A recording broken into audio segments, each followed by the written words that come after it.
आप यहां मेरी बात सुनने आए, इसके लिए मैं बहुत आभारी हूं। देखिए, आपने बिल्कुल सही बात बोली।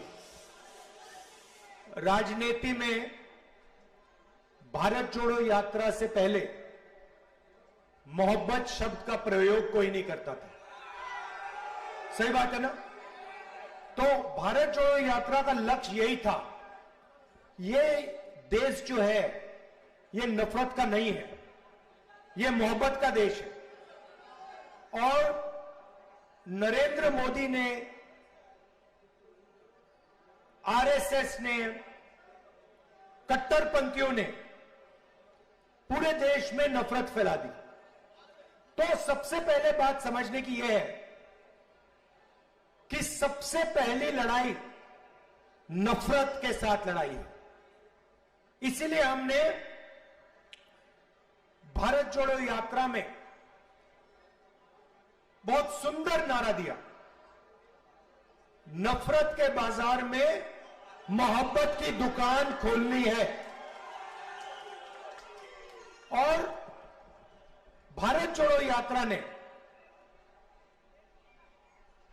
हिंदुस्तान की राजनीति को हमेशा के लिए बदल दिया। और पहली बार,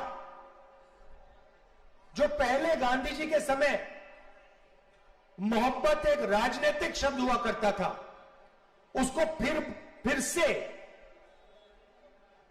सही जगह दी। राजनीति में मोहब्बत को हम आगे लाए। अब देखिए, मैं नरेंद्र मोदी से लड़ता हूं, उनके दिल में जो नफरत है उससे लड़ता हूं, उनके क्रोध से लड़ता हूं। मेरे ऊपर 24 केस है, ठीक है, 24। एक असम में, गुजरात में, उत्तर प्रदेश में, बिहार में, महाराष्ट्र में, हर जगह मेरा कोई ना कोई केस है। कभी मुझे कोर्ट यहां बुलाता है, कभी वहां बुलाता है, कभी यहां ले जाते हैं। उसके बाद जेल का सेंटेंस हो गया। पहली बार डिफेमेशन के लिए 2 साल की सजा मुझे मिली, ठीक है। उसके बाद मेरी लोकसभा की सदस्यता रद्द कर दी। यह सब आप जानते हो ना। उसके बाद मेरा जो सरकारी घर था वो उठा के ले गए। मेरा जवाब भी आप जानते हो, मुझे आपका घर नहीं चाहिए, ले जाओ उठा के अपना घर, मुझे नहीं चाहिए ये घर। मेरा घर उस इमारत में थोड़ी है, मेरा घर हिंदुस्तान के करोड़ों गरीब लोगों के दिल में है। मुझे तुम्हारे घर की क्या जरूरत? तो ये मैंने बोला। और ये लड़ाई जो है विचारधारा की है, मैं उनसे कॉम्प्रोमाइज कर ही नहीं सकता, सवाल ही नहीं उठ सकता। ना नरेंद्र मोदी मुझसे कॉम्प्रोमाइज करेगा, ना मैं उससे कॉम्प्रोमाइज करूंगा। विचारधारा की लड़ाई है। सालों से मेरा परिवार ये लड़ाई लड़ रहा है। जवाहरलाल नेहरू, इंदिरा गांधी, राजीव गांधी, सोनिया गांधी, मैं और प्रियंका। अब मैं आपसे सवाल पूछना चाहता हूं, मेरे ऊपर 24 केस, ओवैसी जी के ऊपर कितने केस? एक भी केस नहीं। मेरे ऊपर ईडी, सीबीआई, जो भी एजेंसी है वो 24 घंटा मेरा पीछा करते रहती है। ओवैसी जी के पीछे कौन सी एजेंसी है? ना ईडी, ना सीबीआई, ना इनकम टैक्स। खुला रास्ता दे रखा है नरेंद्र मोदी जी ने। तो सवाल उठता है कि ओवैसी जी पे एक भी केस क्यों नहीं? ओवैसी जी की सदस्यता रद्द क्यों नहीं हुई? ओवैसी जी का घर क्यों नहीं लिया गया? क्योंकि ओवैसी जी नरेंद्र मोदी की मदद करते हैं। सीधी सी बात है, सीधी सी बात है। मैं आपको बताता हूं, असम में चुनाव होता है, एक तरफ बीजेपी, एक तरफ कांग्रेस पार्टी, वहां पे एमआईएम का कोई वोट नहीं है। एकदम एमआईएम आती है, बीजेपी से कैंडिडेट की लिस्ट लेती है और कहती है भैया हमें बताओ आपके लिए कौन से कैंडिडेट हम खड़ा करें, और जो बीजेपी कहती है वो सारे के सारे कैंडिडेट्स एमआईएम असम में खड़ा कर देती है। महाराष्ट्र में, असम में, राजस्थान में, मध्य प्रदेश में, छत्तीसगढ़ में, गोवा में, जहां भी ये कांग्रेस पार्टी को डैमेज करने का काम कर सकते हैं और बीजेपी की मदद करने का काम कर सकते हैं, ये हाजिर हो जाते हैं, खड़े हो जाते हैं वहां पे सामने, ऐसे सैल्यूट करते हैं, कहते हैं मोदी जी हमें बताइए कौन से कैंडिडेट देने, हम देते हैं, आपकी मदद करते हैं। तो ये लड़ाई हो रही है। देखिए मेरे दो लक्ष्य हैं। सबसे पहला लक्ष्य, बड़ा लक्ष्य, जो मैंने आपको पहले कह दिया, मोहब्बत का देश है, देश में नफरत को मिटाने का मेरा पहला लक्ष्य। अब वो काम पूरा करने के लिए नरेंद्र मोदी को दिल्ली में हराना होगा। उसके बिना यह काम नहीं किया जा सकता। और अगर हमें नरेंद्र मोदी को दिल्ली में हराना है तो तेलंगाना में केसीआर को पहले हराना होगा। भाइयों और बहनों, ये एक ही टीम है, ये 2-3 टीम नहीं है। यहां पे बीआरएस, बीजेपी और एमआईएम एक तीनों मिलकर काम करते हैं, तीनों मिलकर काम करते हैं। मुझे बता दो आपके चीफ मिनिस्टर पे कौन से केस हैं? सीबीआई है उनके पीछे, ईडी उनके पीछे, इनकम टैक्स डिपार्टमेंट उनके पीछे नहीं। सबसे भ्रष्ट सरकार चलाते हैं, मगर ना एमआईएम के पीछे, ना चीफ मिनिस्टर के पीछे कोई ईडी, कोई सीबीआई, कोई इनकम टैक्स डिपार्टमेंट नहीं। मुझे बताओ, चीफ मिनिस्टर का घर छीना इन्होंने, नरेंद्र मोदी ने, उनकी सदस्यता रद्द की, चीफ मिनिस्ट्री से हटाया? नहीं, बिल्कुल नहीं। लोकसभा में जाओ, 24 घंटा बीआरएस के लोग नरेंद्र मोदी की मदद करते हैं। जीएसटी में मदद की, नोटबंदी में मदद की, किसान बिल में मदद की, जमीन अधिग्रहण बिल में मदद की। ड्रामा चल रहा है। बीजेपी उनकी यहां मदद करती है, ये उनकी वहां मदद करते हैं, और एमआईएम जहां भी बीजेपी उनकी मदद करती है। इसीलिए तेलंगाना में कांग्रेस पार्टी को जिताना है, भारी बहुमत से जिताना है, और उसके बाद तेलंगाना के बाद दिल्ली में चुनाव है, दिल्ली में नरेंद्र मोदी को हराना है। ये दो लक्ष्य हैं। अब तेलंगाना में आपके चीफ मिनिस्टर ने दोराला सरकार चला रखी है। हम प्रजाला सरकार चाहते हैं। दोराला सरकार मतलब चुने हुए लोगों को पूरा का पूरा फायदा देना। किसी भी सरकार में 2-3 जगह से पैसा बनता है, 2-3 जगह सबसे ज्यादा भ्रष्टाचार होता है, शराब, जमीन और रेत। तीनों मिनिस्ट्रियां केसीआर ने अपने रिश्तेदारों को दे रखी हैं। कलेश्वरम प्रोजेक्ट होता है, 1 लाख करोड़ रुपया तेलंगाना की जनता का चोरी हो जाता है। प्रोजेक्ट को बदल देते हैं, बढ़ा देते हैं पैसा। मैंने अपनी आंखों से जाकर प्रोजेक्ट देखा, खंभों पे बड़े बड़े क्रैक आ गए हैं, पूरा का पूरा बराज धंस गया है। इरिगेशन मिनिस्टर कौन? आपके चीफ मिनिस्टर। पैसा किसके जेब में गया? उनके जेब में गया।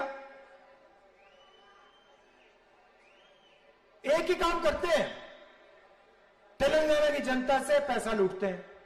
धारिनी पोर्टल कहते हैं कि कंप्यूटराइजेशन लाएंगे, उसके बहाने करोड़ों लोगों से जमीन छीनी, 20 लाख लोगों से सीधा उन्होंने जमीन छीन ली, कंप्यूटराइजेशन किया, जो जमीन उनको अच्छी लगी ले गए, अपने मित्रों को, अपने रिश्तेदारों को दे दी। ये है इनकी सरकार। हमसे पूछते हैं कांग्रेस पार्टी ने क्या किया?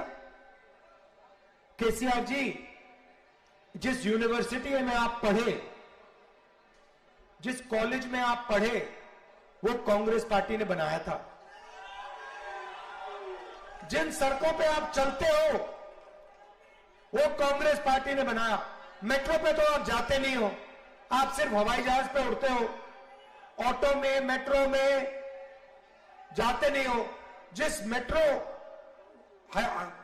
हैदराबाद में मेट्रो किसने बनाई? कांग्रेस पार्टी ने बनाई, हमने बनाई। जिस एयरपोर्ट में आप हवाई जहाज से विदेश जाते हो, वो एयरपोर्ट आपने नहीं बनाया केसीआर जी, वो एयरपोर्ट कांग्रेस पार्टी ने बनाया। और जिस हैदराबाद से आप करोड़ों रुपए चोरी करते हो, उस हैदराबाद को इंटरनेशनल सिटी, दुनिया का सबसे मशहूर आईटी सिटी कांग्रेस पार्टी ने बनाया केसीआर जी। बात समझिए आप। अब आपका टाइम खत्म हो गया यहां पे, अब बाय बाय केसीआर का टाइम आ गया है। कुछ ही दिन में केसीआर जी की यहां पे बाय बाय हो जाएगी। और हमने 6 गारंटी दी है। दोराला सरकार को प्रजाला सरकार में बदलने वाली गारंटी। सबसे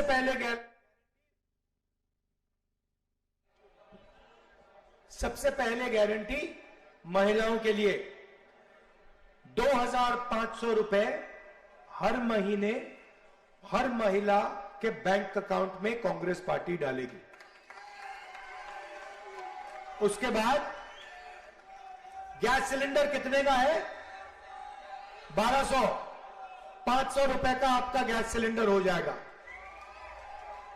और महिलाओं को पूरे तेलंगाना में बस टिकट के लिए 1 पैसा नहीं देना पड़ेगा, फ्री में आप बस में पूरी तेलंगाना में घूमेंगे। यह पहला काम। दूसरा काम, रायता भरोसा स्कीम। 12,000 रुपए प्रति एकड़ हर किसान को, 15,000 रुपए प्रति एकड़ हर किसान को, 12,000 रुपए हर मजदूर को कांग्रेस पार्टी की सरकार सीधा बैंक अकाउंट में पैसा डालेगी।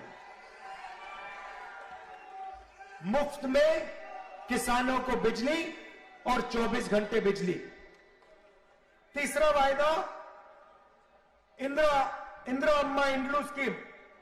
तेलंगाना में बहुत सारे लोग हैं जिनके पास घर नहीं है। आपके चीफ मिनिस्टर ने उनकी जमीन छीनी, उनका घर नहीं बनाया, झूठे वायदे किए। जिनके पास घर नहीं है, उन सबको कांग्रेस पार्टी घर बनाने के लिए 5 लाख रुपए देगी। गृह ज्योति स्कीम में 200 यूनिट फ्री बिजली के, 24 घंटा बिजली। युवा विकासम स्कीम में हर मंडल में Telangana international school, private school से अच्छा सरकारी स्कूल, जिसमें हम हाई क्वालिटी की अंग्रेजी सिखाएंगे। तेलंगाना के हर बच्चे को हम इंग्लिश सिखा देंगे कि आप आईटी सिटी का फायदा आपको भी मिले। ये नहीं कि सिर्फ अदानी जी के बच्चों को आईटी सिटी का फायदा मिले। तेलंगाना के हर युवा को, हर बच्चे को आईटी सिटी का फायदा मिले, अपना बिजनेस चला पाए, फॉरेन टूरिस्ट से बात करे, फॉरेन कंपनीज में काम कर पाए। तो अंग्रेजी एक तरीके की चाबी है जो हम आपके हाथ में डालना चाहते हैं। चौथा स्कीम में 4,000 रुपए जो हमारे बुजुर्ग लोग हैं, जो हैंडीकैप लोग हैं और जो विधवा हैं, हर महीने सीधा 4,000 रुपए इनके बैंक अकाउंट में हमने डालने का काम करना है। देखिए, जो भी चीफ मिनिस्टर बनेगा, मैं साफ उसको एक बात कह दूंगा। मैंने सिद्धरमैया जी से बात बोली, बघेल जी से बोली, गहलोत जी से, सुक्खू जी से, और वही मैं तेलंगाना के चीफ मिनिस्टर से कहूंगा, जितना पैसा केसीआर ने तेलंगाना के गरीब लोगों के जेब से निकाला है, उतना पैसा कांग्रेस पार्टी तेलंगाना के गरीब लोगों के जेब में वापस डालेगी। जितने रुपए इन्होंने चोरी किए उतने हम उन्हीं लोगों में वापस डालेंगे, उनके जेब में वापस देंगे। भाई और बहनों, एक बात याद रखिए, हमारी लड़ाई नफरत, हिंसा के खिलाफ लड़ाई। नफरत और हिंसा नरेंद्र मोदी और आरएसएस फैला रहे।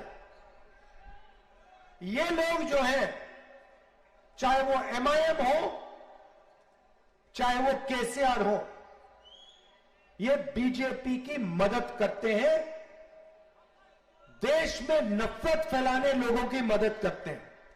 इसीलिए सबसे पहले इनको यहां से हटाना है। पहले बीजेपी आई थी, आपने देखा होगा, तेलंगाना में छाती फैला के घूम रहे थे, देखा होगा। अमित शाह कह रहे हैं कि हम तेलंगाना को ओबीसी चीफ मिनिस्टर देंगे। अरे भैया, पहले 2% वोट लेके दिखा दो, फिर देखेंगे।